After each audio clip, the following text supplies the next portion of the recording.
This is a video to answer a million questions that I keep getting about the car. So it's a 72 202. It's not a TII, it's not a Vindes one, doesn't have all the fun TII stuff, except for the motor. The block is a 76. It was rebuilt by the previous owner. I don't know, I'm kind of terrible with this whole telling you about cars and car selling stuff. It's a lot easier to do in person, but so yeah, these are the questions. The car is actually not in that bad a shape. You got the usual, BMW rot right here. The rockers are not bad, but there are a couple of spots here. Looks like somebody tried kind of just covering them up, but the subframe is attached perfectly fine. The floor pans are decent on the passenger side. There's a couple of rust holes right there, but it's actually not all that bad. There's a few spots right here. I bought this car maybe a little over a year ago, and in all honesty, I just don't have the time for it right now. Yeah, there. I do have the bumpers. It's about 95% complete, save for a couple of small things here and there. I basically rescued this thing when I bought it. So the story on it is, the guy's grandfather was building him, and unfortunately the guy's grandfather passed away, and the guy that I bought it from, let's put it lightly, should not be working on cars, because he has created a menagerie out of the wiring on this thing, which I should really take that back. What he did is he actually did me some favors by not completely cutting and stripping things. He would cut wires in the center and then run his own wiring harness to fix silly little problems like a brake light switch not working. So a brake light switch not working, what the guy actually did was cut the wire harness. Let's see if I can find where it is. But anyway, the guy cut a wire harness, and he actually put his own harness in, welded a chunk onto the pedal, and used a brake light switch, I think out of like a Ford Focus or something. But the pedal box is good. It is not rusty.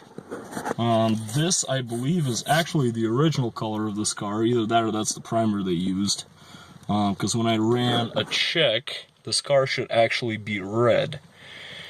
But it is also entirely possible that Fjord was the original color, which somehow I'm not really seeing it, but you can see a little bit of light Fjordish color. I do have the center console that's sitting in the trunk. I started taking this car apart just to kind of see where I'm at with it. And I'm not going to have the time in the next few years to be able to do this car justice. I have a bunch of other projects. I have a beater, I have a Jeep, got another Jeep, got myself an MG that I've been cutting apart for other cars, because I have another MG that I'm making. So yeah, let's see, let's get to the fun things. Okay, so right here, this is the worst of the rust. Somebody took this and kind of used some glass putty crap, and on the other side it's actually solid. So I think it was just a little spot that the guy tried covering it up. Didn't do that great of a job, but other than that, rust really isn't horrible. There's, a couple of usual small spots here and there.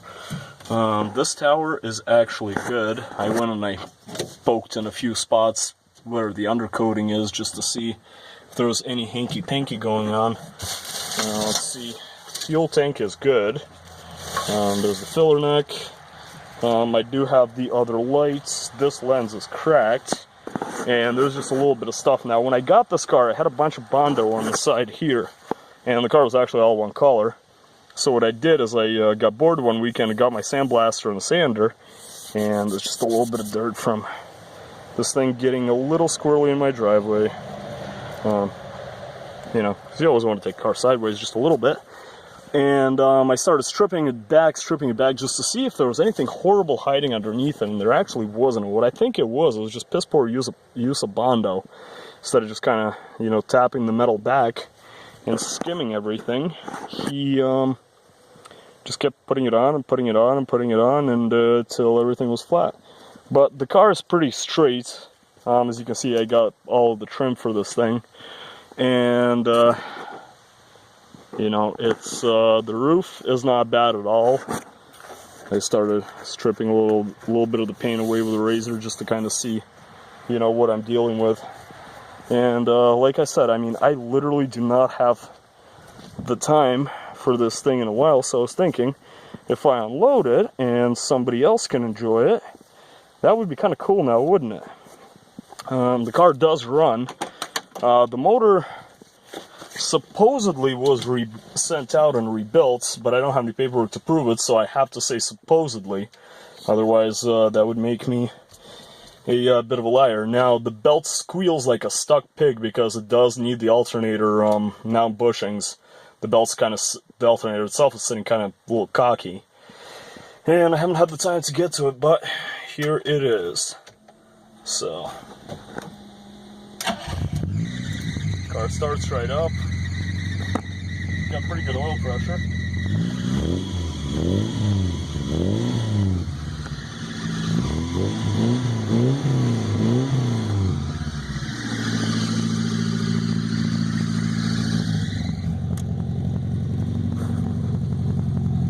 It has a Scorpion exhaust. Sounds actually pretty good, but it needs to be the exhaust needs to be rehung. It is banging a little bit right there, so will make a little bit of a kind of a weird knocking sound. Let's see. So I will pop the hood. And this thing's been sitting for quite some time. A couple of months that hasn't been. Well, actually, yeah, no, 2 months now hasn't been started. And so the exhaust did blow a little bit of smoke when I first got it running.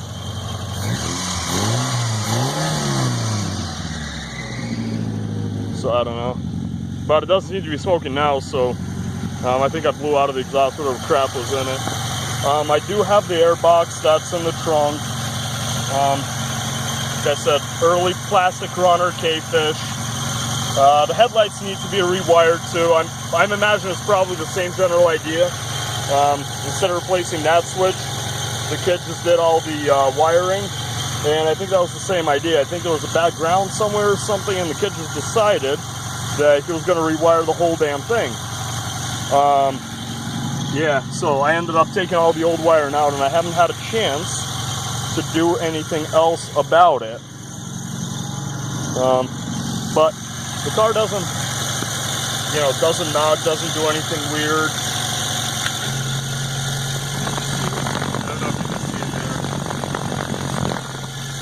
Pretty clean. You got oil all over the place. So, and it's got good oil pressure.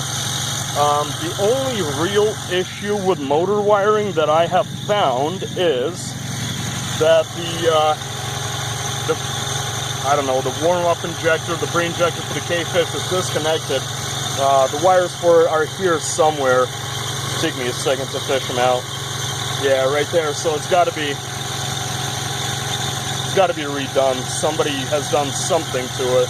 But like I said, this thing was a bit of a wiring mess when I got it, and it actually didn't run because the kid, when he reconnected the ignition switch, had every terminal 1 off, so the car wouldn't turn over, and it actually wouldn't do anything when you hit the key. So I got that all back together, and you know, now like I say, it runs.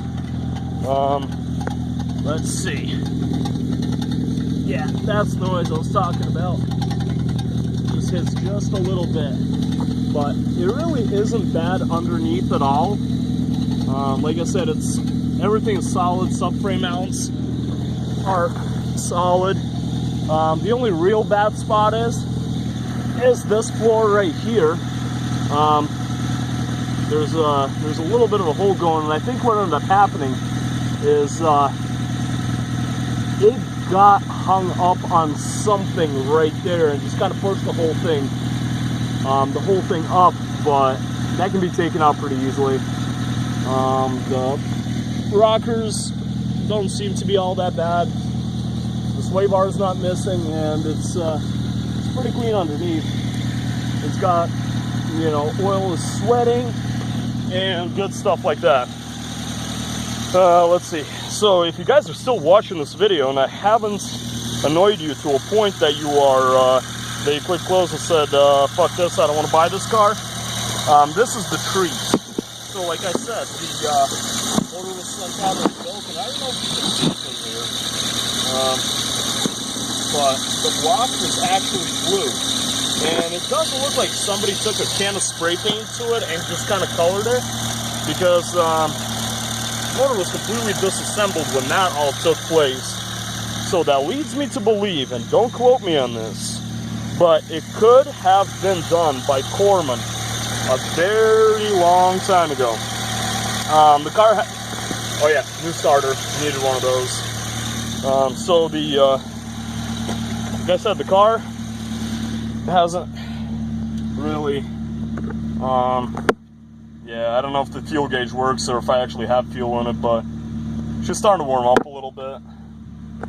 Idle's nice and smooth. Oil pressure is still 60 something. So it comes right up on oil pressure. I mean, oil pressure is excellent by anybody's standards.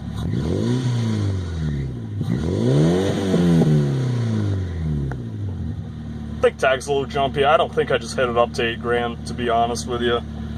But, yeah, like I said, I mean, the car needs a restoration.